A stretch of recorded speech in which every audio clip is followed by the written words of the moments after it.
Hey, good evening, everyone. Um, okay, I want to pick up where we left off in the last session. We were looking in the first chapter at the Agadic conclusion. The Agadic conclusion, at the end of chapter 1, talks about the notion of measure for measure.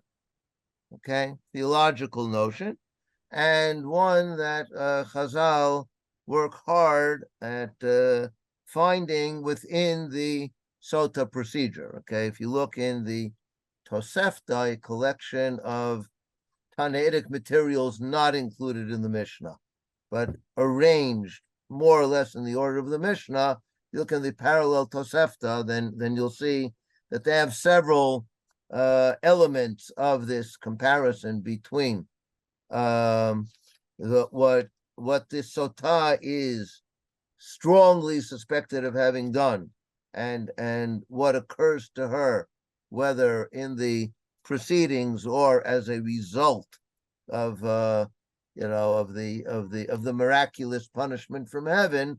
You'll see several other elements that are included there besides what you have in the Mishnah.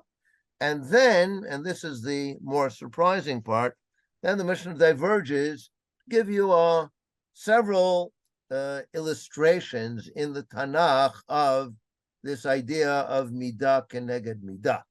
Okay, spelled out in Mishnah Zayin, b'midah sh'adam moded, ba modedin lo, and then several further examples. Okay, now what we noted last time is how the Mishnah ties in these examples literarily, using word associations with the whole procedure of the Sotah that was described earlier in the chapter. So you have the idea of vision. Okay, the Sotah is portrayed in the Mikdash as a public spectacle, and people are invited to come see. And Shimshon followed his eyes, and therefore was punished by being blinded. Avshalom, okay, was very vain about his hair, okay, and therefore his demise was because of his hair, his long hair that got caught in the thicket, and that enabled Yoav and his henchmen to kill him. Okay, and that reminds us of the Sotah, who has to uncover her hair. The Kohen uncovers her hair. Okay, Avshalom is considered to be very beautiful. Nitnaveh bisaro. Okay, that, by the way, in the text of the Mishnah in front of you, you'll probably have nitga'eh, but in the better versions, it's nitnaveh. Not to be vain about his hair, but to be beautified by his hair. Okay, or actually to beautify himself through his hair. Okay, and the Mishnah tells us that when the Sotah is publicly humiliated, okay, it's not done if the parts of her body that are being uncovered are beautiful, because then it won't humiliate her. On the contrary, especially if she's a loose woman, a woman of loose morals, so she might, actually be proud of strutting her wares. Okay, so the Mishnah uses this term beauty. We had the term lave, okay, that the Sotah's heart, in other words, here's physically her chest is uncovered, okay, and the term lave is repeatedly used in the case of Avshalom. Okay, so okay, and we have the notion of father. Okay, Avshalom tricked his father. Okay, and the Sotah's father also plays a role in the ceremony. Okay, the Sotah is told things that neither she nor her father's household are really worthy of hearing, indicating that Sotah's behavior reflects on her father's household. That Beit Din in both cases, and we also have the mention of God referred to in both times as Hamakom, okay, literally the place, which is a way of referring to God that we sometimes use. Probably we're most familiar with that way of referring to God from Nichum Avelim, Hamakom Yinachem Etchem. Isn't Okay, that an unusual term to use to refer to Hashem? for us it's unusual. In the time of Chazal, it was apparently much more current. It was used much more, and the scholar Ephraim Elimelech Auerbach documents in his book on rabbinic thought that what seems to have happened when you compare our printed texts with the manuscript versions, then what you discover is makom appears there much more frequently. What seems to have happened is if you take a look here on the right side of the screen, shelo nitasek bo ela hamakom baruch hu. So hamakom baruch hu was apparently written written as an acronym, Hey Bet Hey, and then copyists decided people don't know what Hey Bet Hey is, so they wrote out the whole term. They wrote Hakadosh Baruch Hu. So in a lot of places where in the manuscripts you have Hamakom Baruch Hu, in the printed versions you have Hakadosh Baruch Hu. So today everybody says Hakadosh Baruch Hu. That's common parlance. But Hamakom Baruch Hu, nobody seems familiar with. But in the sources you had them, so it was much more frequent. In any event, it appears in several places. Okay, so here you have in the Mishnah in 2 places, and we still use it occasionally. You have it in Leila Seder also. Baruch Hamakom Baruch Hu. Okay, so in 1 or 2 other places in Kama Ma'alot Tovot Lamakom Aleinu. Okay, you have in the Seder as well. So we still retain some traces of that term. It's right here in the Mishnah. Okay, so we saw that last time, but I'd like to develop it a little further. What's the point? Why is the Mishnah so keen on pointing up these parallels between these biblical figures who illustrate both the negative measure for measure and the positive measure for measure, right? Shimshon and Avshalom are negative examples of measure for measure. They were out of line and they were punished, measure for measure. And then you have Miriam, Yosef, and Moshe were all rewarded, measure for measure. Why is the Mishnah intent on showing us that there's something that links all of these figures to the Sotah? And apparently something that goes beyond measure for measure. Again, if you look at the Tosefta parallel to this Mishnah, you'll see the Tosefta has a much longer list of instances in the Tanakh of measure for measure. Okay, I don't remember offhand, at least 10 or 12 instances of measure for measure, most of which are left out of the Mishnah here. So what is the Mishnah interested in? So I think a key to that is to not only look at the language, but to look at the figures. Shimshon followed his eyes to do what? To find a woman. To find foreign women. In other words, his sin was very similar to the sin of the Sotah, right? Avshalom, what was his sin? So part of it was he tricked his father, he tricked other people, he usurped the throne. But the Mishnah singles out one particular event in his career, which is part of the measure for measure. Ulafi He Sheba. took pride in his hair.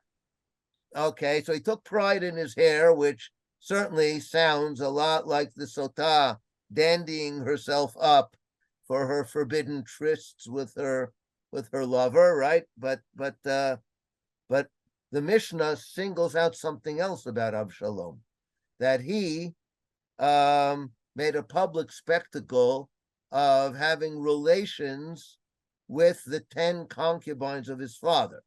That's his way of saying, I'm boss now. I'm at the helm. Okay, these concubines belong to my father, and no longer. Okay, I'm at the top of the heap now, and he illustrates that by having relations with these 10 concubines. So we're talking about two people whose transgressions were in the same realm as that of the Sotah. And now what I think is extremely interesting is to look at the positive figures. And let's start with Miriam. Miriam is the positive figure. Why? What did she do? She waited for Moshe. But what does that really represent? Miriam preserved the very institution that the Sotah is undermining, the Jewish family. Right? By waiting for Moshe, she preserved Moshe for the Jewish people. And as the Midrash points out, the very famous Midrash that's quoted in the Gemara in Sotah, right here on this Mishnah, is that she didn't only wait for Moshe. The Midrash attributes to her the very birth of Moshe, because the Midrash says, at the time of the decree to throw all the babies into the Nile, Jewish families stopped functioning, stopped having babies. What's the point? Right? Amram decreed, as the Midrash says, Amram decreed, no more babies. What's the point? And Miriam came to him and said, your decree is worse than Pharaoh's, because you're decreeing not only about the males, you're decreeing that there will be no females either. Now, Amram presumably thought, what's the point of the females if there are going to be no males? We'll die out a generation later anyway. But Miriam said, no. To preserve the females means we're still in the game.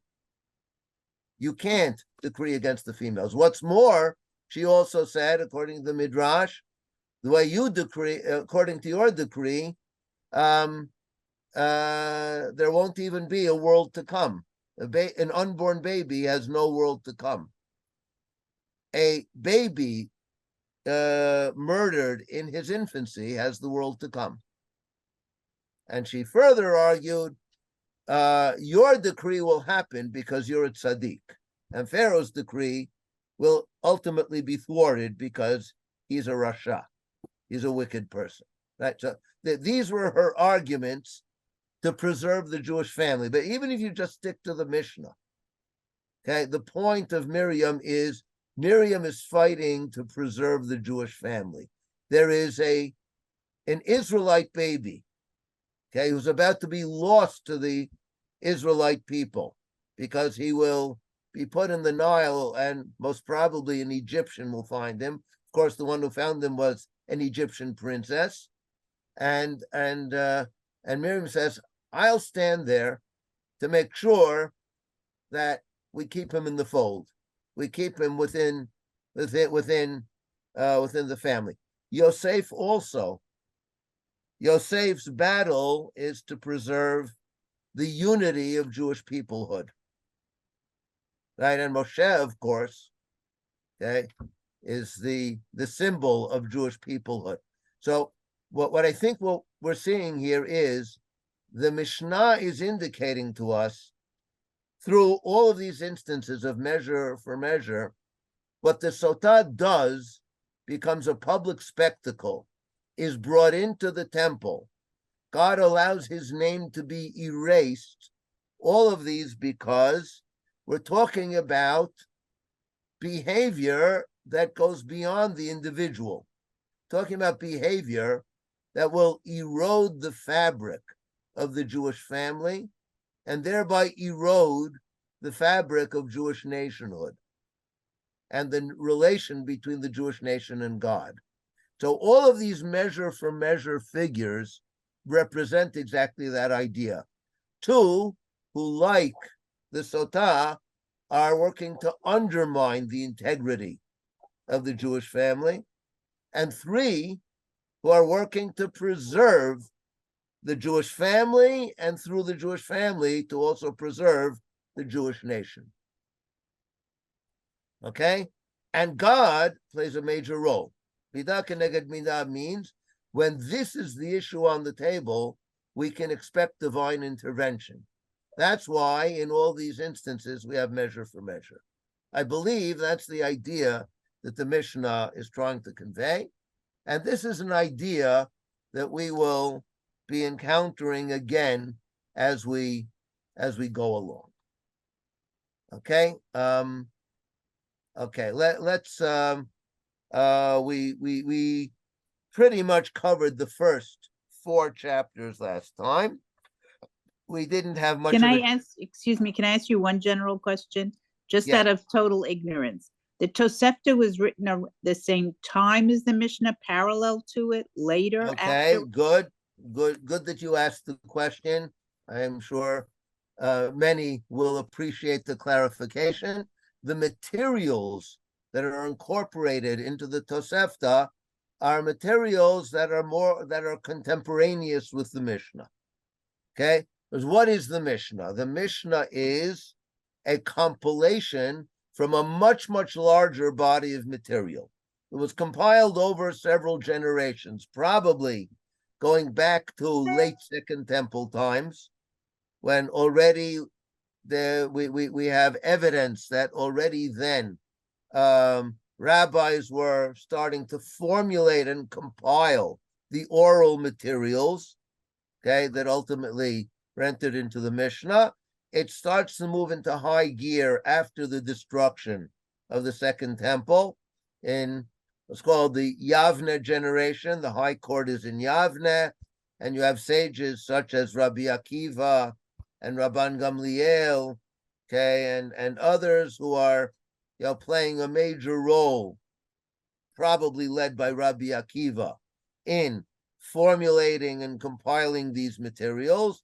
It goes on for another 2 generations after that. The disciples of Rabbi Akiva, who are the names that abound throughout the Mishnah. The most frequent names we have are disciples of Rabbi Akiva, who apparently were the main pillars of producing and arranging these Mishnayot. And 1 generation later, okay, you have Rabbi Yehuda Nasi, who does the final redaction, right? So this is a compilation.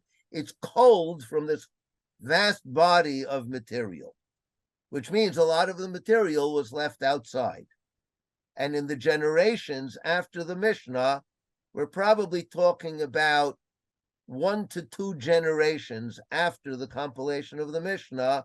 You have sages who are compiling all of these materials that are left out of, or I shouldn't say all, many of the materials left out of the Mishnah. Some of them find their way into the works of the Midrash, the Tanaitic Midrashim, and they're arranged in the order of the verses in the Torah. Okay, but then you have the Tosefta. The Tosefta, which seems to have been compiled within the 1 to 2 generations following the compilation of the Mishnah. That'll get us into mid-3rd century CE. Okay, so they're compiling materials that are parallel to the Mishnaic materials, okay, and arranging them more or less in the same order as the Mishnaic material. So Tosefta is really a companion volume to the Mishnah. Very much a companion volume, and when you study Mishnah and look at the parallel Tosefta, a lot of things become clearer, a lot of new questions arise, and it's very enriching of the study of Mishnah. Okay, let's just start. One last question. The Midrash that was fascinating. Thank you. The Midrash that you mentioned, that would be the Sifra, the Sifrei, or that is a different name? Yes. The Tanaitic Midrashim, otherwise known as halachic midrashim, even though they have much agadic material in them, okay, are the Mechilta in Shmot, the Sifra or Tarat Kohanim on Vayikra, Sifrei on Bamidbar, and Sifrei on Dvarim, which are actually two different works. Okay, there are a few others that are less well known and were reconstructed by scholars over the past 150 years or so. But those are the main works that we're referring to when we're talking about Tanaitic Midrashim. Thank you. Okay, now we noted last time the first three chapters are the narrative chapters. They tell us the story of the Sotah.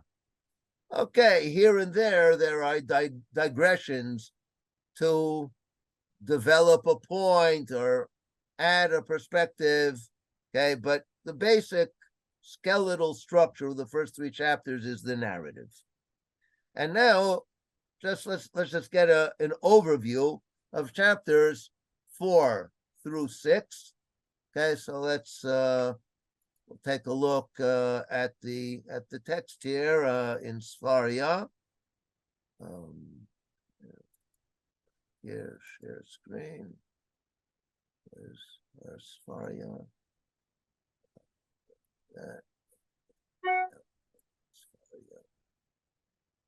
Okay, here we've got it. Okay, I apologize for the time lag, but navigating Zoom when you're switching from one source to another is sometimes a bit challenging. Okay, so chapter 4. We mentioned this last time. We'll take another look at it this time. We should really have the English here as well. Yeah. Okay. Everyone see the English here along with the Hebrew? Okay. Okay, so we start off with the following women neither drink the bitter water nor collect payment of their marriage contracts. A woman who confesses and says, I am defiled. We saw this is a list that appears a few times in the first several chapters of Sotah. Okay, then we have additional women, illicit marriages for one reason or another. Marrying a pregnant woman is rabbinically prohibited. Marrying a nursing mother, nursing the baby of another man, okay, is rabbinically prohibited. So these women don't drink. Okay, the wife of a Kohen does drink, and if she drinks, she's permitted to her husband. And then we had cases where the Beit Din can step in to play the role of the husband. So basically, the overview of the chapter is women about whom there's some question whether they should go through with this procedure or not. Some of them, the answer is no, they don't. Others, we say, you might have thought not, but yes, she does, including the woman whose husband is out of commission for one reason, where the Beit Din could step in, but she doesn't drink.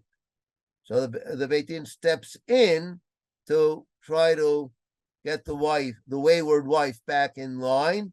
But if it doesn't work, she is not expected to drink. Okay, so these are like special cases, some of whom don't drink, some of whom do.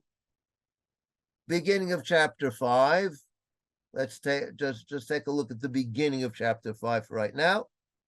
Keshem shamayim bodkin ota, kach hamayim bodkin oto. The water evaluates him as well as her. In other words, her presumed paramour. So he's also evaluated. If she is guilty, he's also going to suffer the same punishment that she does, apparently, or a similar punishment. Okay, if she's innocent, obviously he'll get off. Okay, nothing will happen. And then there is a midrash by Rabbi Akiva, and that's based on a midrash. It says uva'u twice, and the water will enter into her. It says it twice. So the water will enter into her to judge her, and the water will enter her to judge him, the paramour. Okay. Similarly, just as she's forbidden to her husband, which we have seen repeatedly in the first several chapters, she's forbidden to her husband unless she drinks the water. And that is perhaps the main function of the drinking, the way Chazal conceptualize it. It's less to judge her, which is less important in Chazal's eyes, and more in order to give a chance for restoring the marriage. She's forbidden to be with her husband anymore. But if she drinks the water and gets through it, then they can resume living together, having relations together. And there's even a famous midrash that she has a guaranteed pregnancy. There's another famous midrash that Chana, in the beginning of the book of Shmuel, Chana used this tradition as a kind of weapon, as it were, to blackmail God. She said to God, if you don't grant my prayer, I'm going to force your hand. Okay? I'll cause my husband Elkanah to forbid me to go near a certain man. I will go into seclusion with that man, and then he'll bring me up to the Mishkan to drink the bitter waters. I'll, of course, come out innocent, and then I'll get pregnant.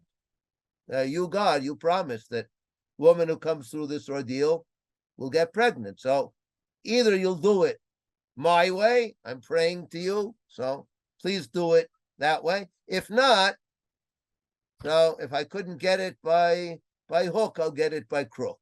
Okay, so now that's based on that idea.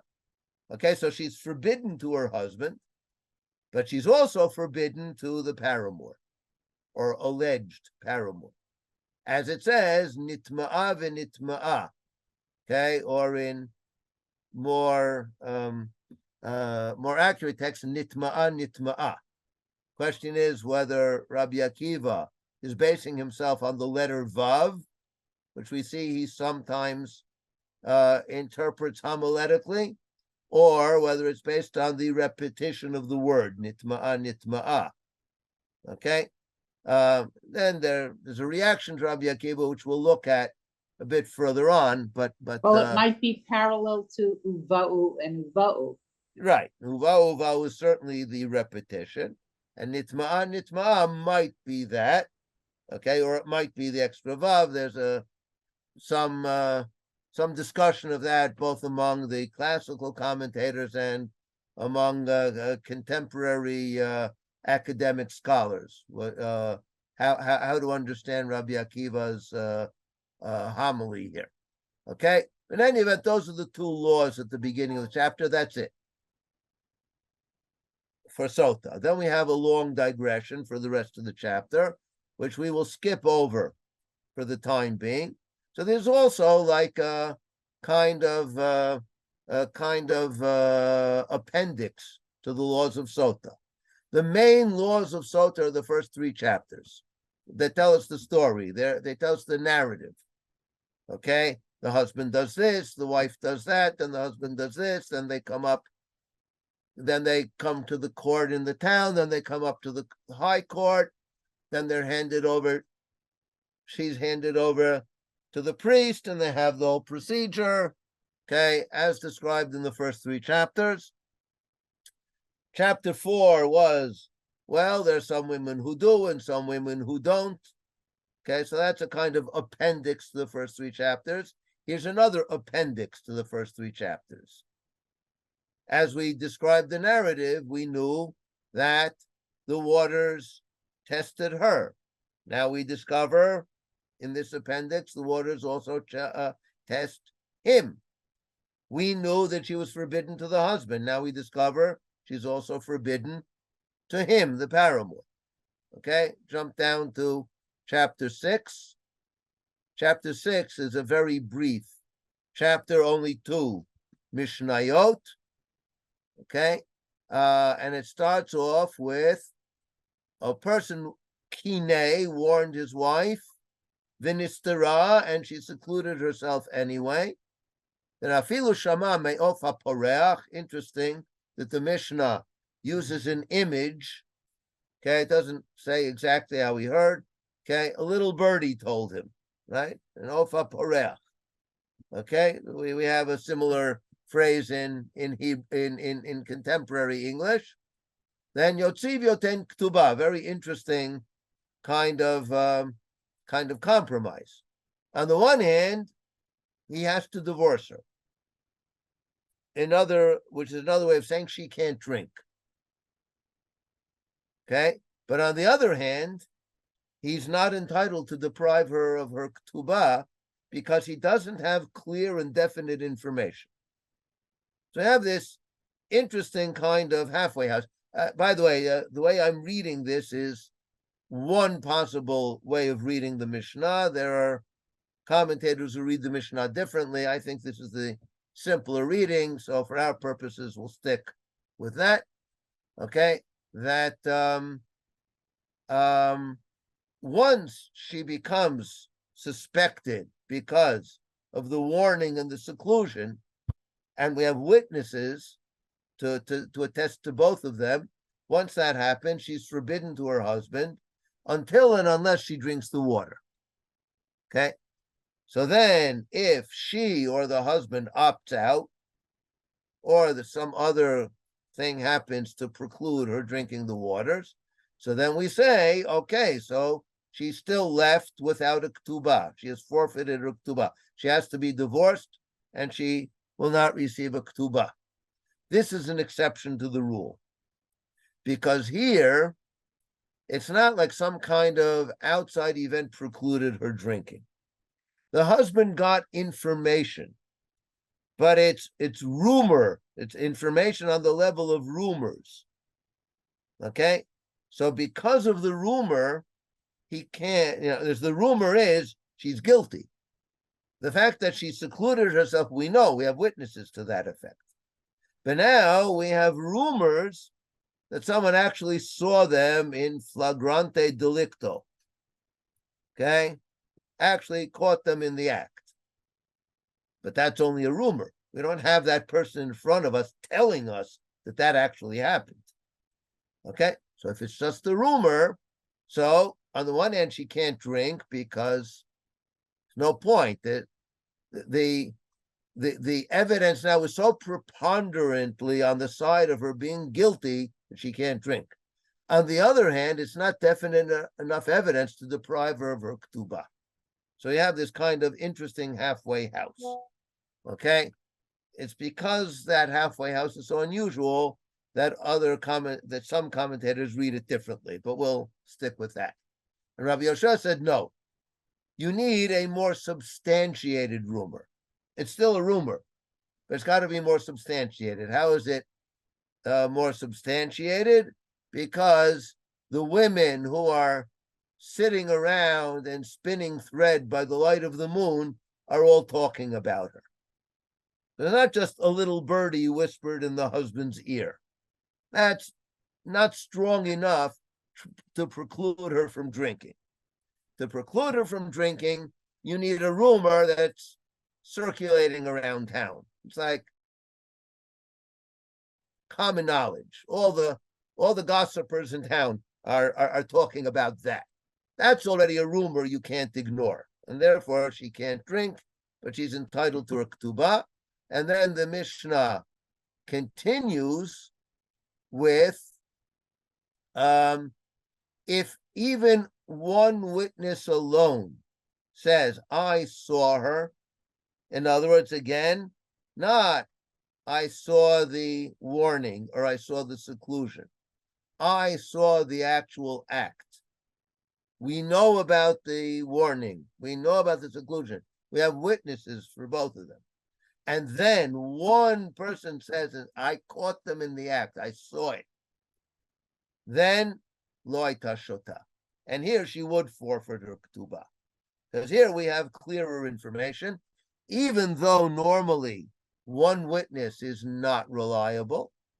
But the continuation of the Mishnah is to try to prove that in this case, one witness is acceptable.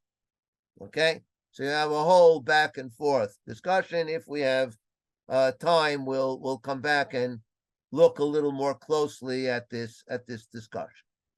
Okay? So now chapter 6 again is basically an appendix to the first 3 chapters, or putting it differently, after 3 chapters of narrative, we have 3 chapters of appendices, 3 appended chapters that all clarify certain points or nuances about the whole Sotah procedure that we didn't get to in the course of the 3 narrative chapters. So the 3 narrative chapters are the main body of the discussion of Sotah. Then we have 3 chapters of appendices. Now, this last chapter of appendices is very interestingly returning us to the point of entry into the tractate. See, let's take a look at this reasoning process of why we believe one witness. Because we might have thought, by right, we should have thought you can't believe one witness because you have Eidut Rishona and Eidut Achrona.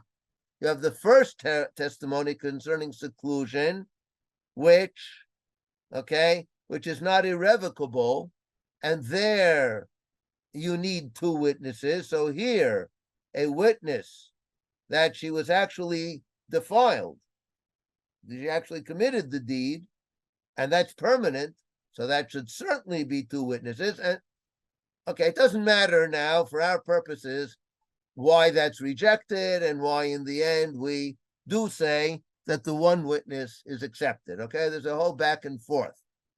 For our purposes, what's important to note is that this Mishnah closes the circle with chapter 1. And this is a very common feature of the Mishnah, closing the circle, otherwise known as envelope structure, or the scholarly term for it is inclusio. That's the Latin term which scholars like to use. More colloquially, we like to call it envelope structures, or I know one teacher likes to call it bookends. You frame a unit with a parallel between the opening and the closing. The opening and closing. It's a phenomenon we find often in the Tanakh. It's very well known from Tanakh, and it appears quite frequently in Mishnah as well. So what that indicates to us is the first 6 chapters are a unit. We had 3 chapters of narrative, 3 chapters of appendices. The last chapter of appendices closes the circle, by comparing the last appendix in chapter 6 with the opening unit. With all of Tractate Sotah opened up with how many witnesses do you need for the warning and how many witnesses do you need for the seclusion. And you had Rabbi Eliezer and Rabbi Yoshua there disputing that. And here at the beginning of chapter 6, you again have Rabbi Eliezer and Rabbi Yoshua, this time disputing what kind of rumor is enough to preclude her from drinking. So on one level, chapter 6 is direct continuation of chapters 4 and 5, particularly of chapter 4. Because chapter 4 talks about which women do drink, which women don't drink. And chapter 6 talks about another kind of woman who doesn't drink. Not because of the kind of marital relationship she had with her husband, as in chapter 4, but rather because of the kind of testimony that she has about what she has or hasn't done. That's in chapter 6. So in that regard, chapter 6 concludes chapter 4. But in another regard, chapter 6 closes the circle and basically frames the whole discussion of Sotah in the first 6 chapters. which then raises the question, what's happening in the next 3 chapters? The tractate Sotah is 9 chapters. Okay, so we will, Bezrat Hashem, in a bit, you know what? Let's take a look at that now, and then we'll come back to chapter 5. I was thinking to do chapter 5 first, but it actually makes more sense. We'll take a brief look at chapter 7, and then we'll come back to chapter 5. We'll have a lot to say about chapter 5. We won't get all of it in, but we'll get in as much as we can, Bezrat Hashem. Okay, so chapter 7 opens very strangely. These are recited in any language, not specifically Hebrew. And we have a whole list of things. Okay, the portion of the warning and the oath of the Sotah, okay, declaration of tithes, Vidui Maser, Kriyat Shema, we all know, Tfilah, prayer, Birkat HaMazon, all of those can be recited in any language according to the Mishnah, which is interesting halachically for people whose Hebrew is weak. Sometimes it's recommended that they should recite Kriyat Shema, Bracha, Birkat HaMazon, prayers not in Hebrew, so that they understand what they're saying, and different kinds of oaths that are administered in courts, Shvat HaIdut, Shvat HaPikadon, continuing with the Elu Ne'emarin B'Lashon HaKodesh. And there are other things that can be recited only in the sacred tongue, such as Mikra Bikurim, okay? A passage that you recite when you bring the first fruits, okay? Coming up to Shavuot, which is Chag HaBikurim, okay? So this has some timely relevance now. Chalitza, for the removing the shoe ceremony to release a woman from levirate marriage. Brachotu Klalot, okay, this is a historical event. When Am Yisrael stood on the 2 mountains, Har Grizim and Har Eval, outside of the town of Shechem, and the Levites recited blessings and curses, blessings directed at the Mount Grizim and curses directed at Mount Eval. Birkat Kohanim, that we're familiar with, right? That's the priestly blessing that takes place, okay, in Chutz La'aretz, it takes place generally only on festivals. In Eretz Yisrael, daily, okay? We have the priestly blessing as part of Chazarat Hashatz. Birkat Kohen Gadol, that's part of the ceremony on Yom Kippur, when the Kohen Gadol, towards the end of his service on Yom Kippur, okay, he recites a Torah reading, and at the end of the Torah reading, he recites 8 blessings. Okay, we at the end of the Torah reading recite 1 blessing. At the end of Torah, we recite 4 blessings. When Gadol at the end of his Torah reading recited 8 blessings. Parashat HaMelech. Okay, this takes place every 7th year in the Mikdash. Okay, at the end of the Shemitah year. No, it's actually Sukkot of the next year after the Shemitah year, when we have Hakel, the king gets up in the Mikdash and reads substantial portions from the Torah in front of the assembly of all of Israel. Parashat Eglah Arufah, that's the ceremony of breaking the neck of a heifer in order to atone for an unsolved murder. Mishuach Milchama B'Shah Shemedaber Al Ha'am. Okay, when the Kohen, who has been anointed specifically in order to lead the people into battle. So he gives the people a religious pep talk before going into battle, and that has to be recited in Lashon HaKodesh. So we had our list of things that can be recited in any language. We have our parallel list of things that can be recited only in Lashon HaKodesh. This basically will lead us almost to the very end of the tractate, because following this, the Mishnah starts describing all of the procedures that have to be done specifically in Hebrew, starting with Mikra Bikurim. Okay, how do we know Mikra Bikurim can only be in Hebrew? How do we know that Chalitza can only be in Hebrew? Brachotu Klalot, that happened historically when Am Yisrael entered the land of Canaan on Mount Gerizim and Mount Eval.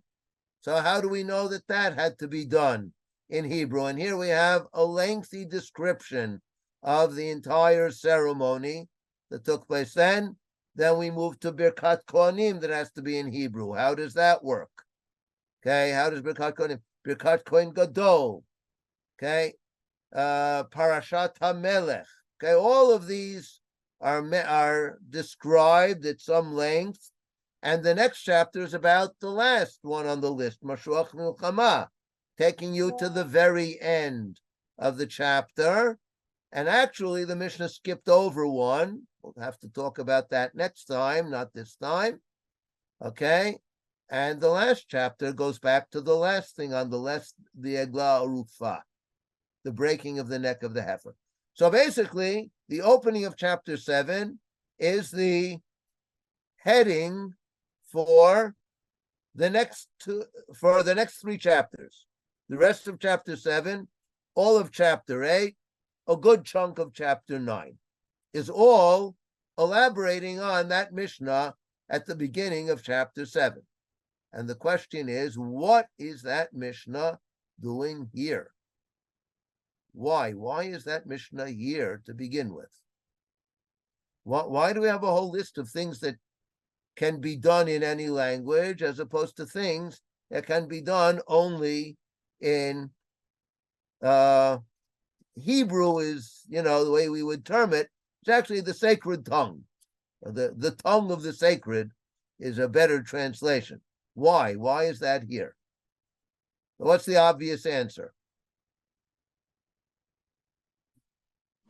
It has to do with what language the Kohen has to speak to her in?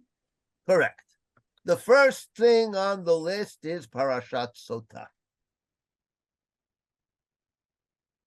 Since the first thing on the list is Parashat Sotah, so that explains why we would want this Mishnah here. But why is all the rest of the list here? Why not just say Parashat Sotah ne'emeret b'chol lashon and end it? And at this point, we could pretty much end the tractate, or at least jump into the middle of chapter 9 and end the tractate there. Why instead we have a whole long list of other things, and then a whole long description of some of them, which seem to have nothing to do whatsoever with the subject of Sotah? Why would that be? Well, from other Mishnayos, it seems that one of the ways that it was taught or it was compiled was by association to help them remember things. So they would start out with a topic and then say, well, also under this rubric comes the following, and they would bring in all sorts of other things to help them remember that same rule, or that demonstrated that same rule, I think. Okay, so you did what most scholars have done, okay, which is to do 2 things together. Okay, you noted the phenomenon and you explained the reason for the phenomenon. But I'm going to separate those 2 steps, okay? Because the phenomenon is clear. The reason for it is not so clear, okay? What is the phenomenon? You're absolutely correct. The phenomenon is that there are Mishnayot that are arranged associatively rather than topically. That is absolutely true. We have many places where the Mishnah digresses from a topical arrangement to an associative arrangement. It happens in many places in the Mishnah, and that's happening here. That's happening here as well. Okay, now we also have the phenomenon that's related to what we just said, which that if you have several items that belong to a certain category, and one of those items is relevant to a particular tractate, so the tractate will bring a Mishnah that includes all of the items. Okay? Those are two related phenomena. Okay? That is clearly the case in the Mishnah. Now, you also said, without pausing for breath, that the reason for that is because Mishnah is an oral text designed to be memorized, and associative arrangement helps you to memorize it. That's not quite as clear. That Mishnah is an oral text, that it's designed to be memorized, is absolutely true. Is that the reason why Mishnah will depart from a logical order and throw in all kinds of irrelevant things just because it's easier to memorize? That's much more dubious in my view, for a lot of reasons, and we can't go through all of them, but I'll just mention a couple of them. For one thing, the assumption scholars have is you will almost invariably, I think actually probably invariably, I don't know if there are any exceptions to this, find that when you have these lists brought in the Mishnah, then the first item on the list is the one that's relevant, and all the others are not. So what's the argument? The argument is, when the Mishnah redactor was putting his materials together, so he had this Mishnah in front of him. He had Elu Nemarim B'chol HaShon, and then Elu Nemarim B'Lashon HaKodesh. And what headed the two lists was Parashat Sotah. So he said, okay, I've got to find some place to put this Mishnah in. I've got 6 Sidarim, 60 some odd tractates.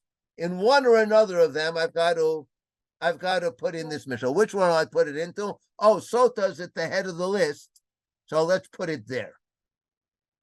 Okay? That's the argument. In many of those cases, I think it's clear that the item heads the list because it's part of the tractate and not vice versa. Okay? Which is one of many indications, in my view, that the reasoning worked in the opposite direction. The Mishnah redactor was very keen on putting this list into Tractate Sotah, and therefore he placed Sotah at the head of the list. Now here, let me just illustrate to you one of the reasons why I think that we need to assume that that's the case over here. Okay, and the source sheet I sent out to you, I didn't have this table. I'll send out the updated source sheet so anyone who wants can have this chart in front of them. Take a look at the two lists. Elu Nemarim Bilshonam, that's the language of the manuscript versions of the Mishnah, not Bechol Lashon, but Bilshonam, probably the language of the speaker, and versus Elu Nemarim B'Lashon HaKodesh. Let's just count. Okay, on the right side, 1, 2, 3, 4, 5, 6, 7. On the left side, 1, 2, 3, 4, 5, 6, 7, 8. 7 here and 8 there. Okay, now what I think is interesting is that the two lists pretty much match up. Look at the second item on the first list, Vidui Ma'aser, and look at the first item on the second list, Mikra Bikurim. These are two very, very similar procedures. They're actually juxtaposed in Parashat Ki Tavo. By the way, the next thing in Parashat Ki Tavo is the Brachot Uklalot. Mikra Bikurim and Brachot Uklalot and Vidui Ma'aser all appear together in Parashat Ki Tavo. Okay, Vidui Ma'aser is after completing the various tithes that a person is supposed to take and doing what you're supposed to do with them, you give this one to the priest and this one to the Levite, and this one you bring up to Yerushalayim and consume, and that one you give to the poor. Afterwards, you're supposed to stand in the temple and recite to God, I did what I was supposed to. Please do what you promised. Bless all of Israel as you promised. I did my part. Now, please do yours. Mikra Bikurim, you bring your first fruits to the temple. And you say to God, okay, I'm bringing you these fruits because of the entire history of Am Yisrael that leads up to who I am today and where I am today. You brought us into the land. You gave us the land. I am hereby giving you the first fruits of my land. Right? Viduim Aser Mikra Bikurim, not by accident, appear together in the Torah. And they're parallel here in the Mishnah. Now, let's skip a bit. Kriyat Shema, okay, goes together with Tfilah and Birkat Hamazon. These, by the way, are the three main topics of Tractate Brachot, right? And they can all be done in any language. And opposite them, you have blessings, three blessings. The blessings of the Levites to all of Am Yisrael when they enter the land, a historical event. The blessings of the Kohanim daily in the temple to the people. The blessing of the Kohen Gadol annually to the people. So you have the blessings and prayers here and the blessings over here. Again, a clear parallel. Okay? Then on this side, you have passages from the Torah that are recited on different occasions. Here, when the king reads the Torah, here, okay, to atone for an unsolved murder. And here you have judicial procedures. This is also a judicial procedure, the Eglah Arufa. And Parashat HaMelech, maybe he's like a super judge, right? You have what happens in a courtroom. Opposite that, you have the king, and the high court actually carries out the Eglah Arufa. And then you have something that has no parallel, and that is the Kohen addressing the people before they go out to war. That, interestingly, will have a chapter all to itself. But what else has no parallel? Parashat Sotah has no parallel. Or maybe it does. If Parashat Sotah is a parallel, it would be Chalitza. Those are both laws of marriages, right? Both related to marital relations of a kind. But Chalitza doesn't head the list. Chalitza is second on the list. So Parashat Sotah either has no parallel or has a parallel that's listed second on the list. So I think it's clear from here that Parashat Sotah either didn't belong on the list at all or was second on the list.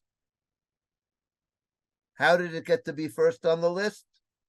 Because the redactor of Tractate Sotah wanted this passage in Tractate Sotah.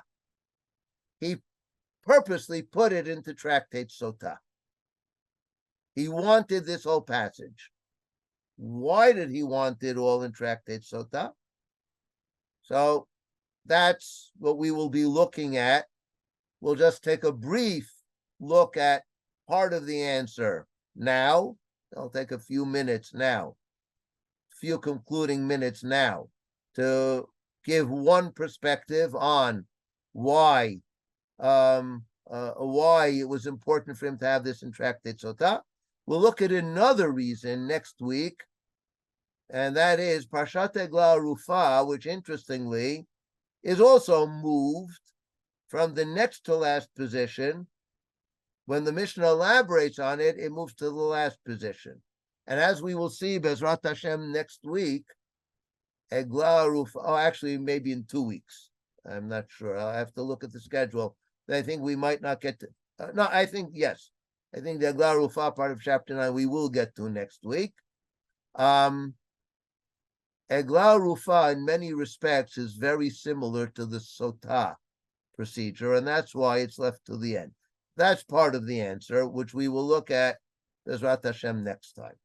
But let's briefly look at another reason.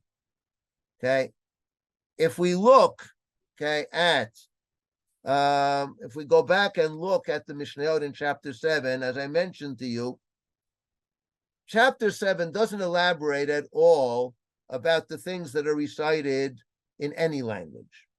It then starts elaborating on all those things that have to be recited in, specifically in Lashon HaKodesh. Let's see if we can find Svarya again to go back to it. Yeah, let's go back to that. And here we go. Okay, so we start with Mikra Bikurim. How do we know Mikra Bikurim has to be said in Hebrew? So because it says, for Mikra Bikurim, V'anita v'amarta, shall raise your voice and say, Ulahalan, and further on in Deuteronomy it says, V'anu alvim v'amru, and you shall speak and say before God. The Leviim shall speak and say. Where is that? That's the Brachotu Klalot. The Brachotu Klalot are the source for Mikra Bikurim being in Hebrew, because they use the same term V'anita. Chalitza also says the term V'anta v'amra. And V'anu alvim, once again, the Brachotu Klalot. And then the Brachotu Klalot, which the Mishnah elaborates upon at quite some length. So what do we see? The Mishnah is focusing very heavily on the Brachotu Klalot. Okay, the Brachotu Klalot seem to be playing a major role. Now, let's just look at a couple of things about the Brachotu Klalot. When the Torah presents the Brachotu Klalot, so look at the language. First, we have the stones. Part of the Brachotu Klalot is writing the Torah on the stones. Part of the Brachotu Klalot is Arur Ha'ish. Okay, the Levim start off by cursing people who do things baseter, in seclusion. The Brachotu Klalot also include, when a person violates the Torah, he sins privately, but God knows about it. So the curse that is written in this book will apply to him, and God will obliterate his name from underneath the heavens. Why did I focus on these phrases? Anybody? That's parallel to the Isha Sotah. You write the all thing. of these remind us so much of the Sotah, right? Right. Okay, here we have, let me see, I think I have a chart for that. No, I don't. Okay. Yeah, I didn't prepare a chart for that. But, okay, for the Sotah is punished for doing things in seclusion. Okay, and the Sotah has to accept upon herself a klala and an Allah. The klala and the Allah have to be written down in a scroll. The scroll is erased, and she then drinks, and then she then drinks from that. And the bracha klala, as we've noted, is the centerpiece of the things that are recited in Hebrew. The things that we recite only in Hebrew are because the Brachotu Klalot were recited in Hebrew. The Sotah is a kind of private Brachotu Klalot ceremony. Now let's take one other look at the Brachotu Klalot. the things that are done in seclusion include arur shochev im eshet aviv, arur shochev im kol behema, arur shochev im achoto. Okay, people who commit sexual transgressions in private. Those are the arur, because the Levites are in effect saying, when you commit a sin publicly, so then the court can take care of it. The court knows how to handle that. The society knows how to deal with it. When you commit a sin privately, the society doesn't know how to deal with it. How do we deal with it? The Levites curse. And what does it say here? Look at the end of the passages I quoted here. Hanistarot l'Hashem Elokeinu. When you sin in private, that's for God to deal with. What did the Sotah do? She sinned in private. Who handles it? God. We have to go through a ceremony which in many respects reenacts the Brachotu Klalot ceremony on Har Grizim and Har Eval that all of Am Yisrael underwent when they entered the land. She undergoes her own private Alotu Klalot ceremony because she has done something in seclusion, and we need divine intervention in order to curse her, in order to handle the situation.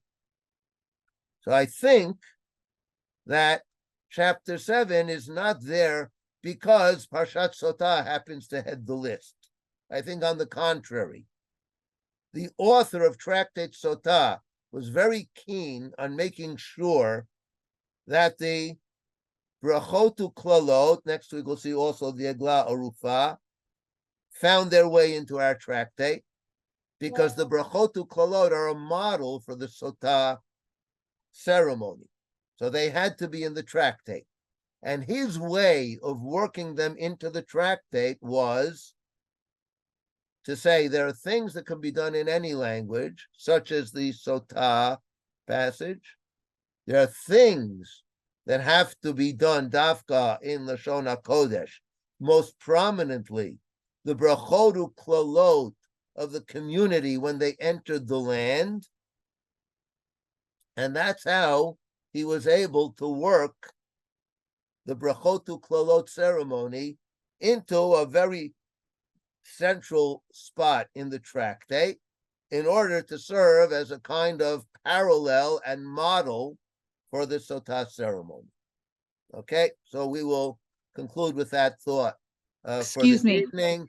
We didn't, just one moment, we didn't get to chapter 5, which is a very important chapter, but once again, since chapter 5 is such an important chapter, we'll see we can't really proceed in the next chapters without referring back to chapter 5. So as we go through the rest of chapters 7, 8, 9, think back to chapter 5, refer back to it, look back at the examples and see what you can see about why chapter 5, which, by the way, is the midpoint of the tractate, why it plays such a central role in the tractate.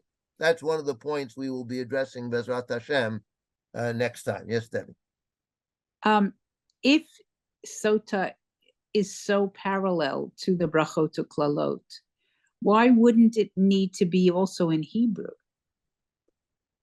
Okay, good, excellent question, but let's not deal with it now. Okay. Okay. Next week, Bezrat Hashem, we'll come back to it. And Amir said, thank you. Okay, that was great. Thank you so much. Back to it. So Shavua Tov. That was brilliant. Thank you. Thank you, Rabbi Avie. Thank you. Thank you, everyone who has participated.